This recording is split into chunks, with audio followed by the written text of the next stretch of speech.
Le projet d'interconnexion Côte d'Ivoire, Libéria, Sierra Leone, Guinée se porte bien. Le comité interministériel de suivi et évaluation du projet de gestion environnementale et sociale et des personnes à réinstaller était en conclave à Conakry.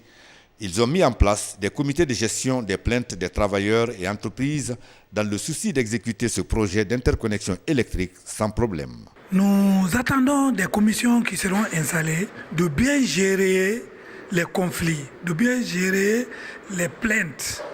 En tout cas, toutes les divergences qui vont naître entre les entreprises contractantes et les employés.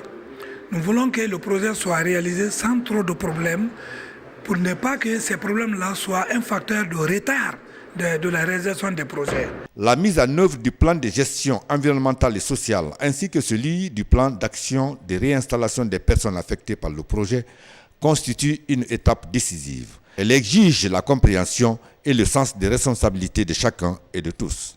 Nous avons dénombré 112 personnes affectées par le projet CLG. Nous avons également recensé 35 structures, c'est-à-dire des habitations, qui devront être reconstruites en dehors du corridor de la ligne.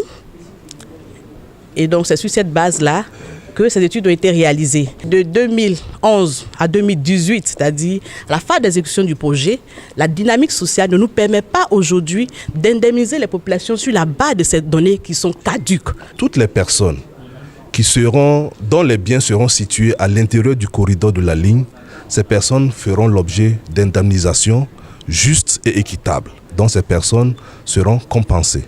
Et également les ligneux, donc les arbres qui sont situés à l'intérieur du corridor, du fait vraiment des activités du projet, feront l'objet de coupes et feront l'objet de compensation. C'est le lieu de dire à ceux qui ne nous comprennent pas que ces lignes d'interconnexion servent à transporter de l'énergie.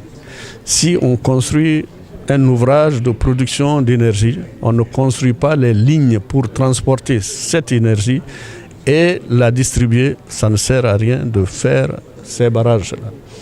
Alors, beaucoup de projets sont en cours.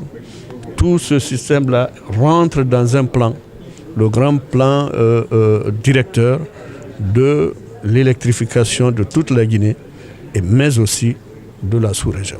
Le projet d'interconnexion Côte d'Ivoire, Libéria, Sierra Leone, Guinée a été initié par nos chefs d'État dans le cadre de l'intégration sous-régionale.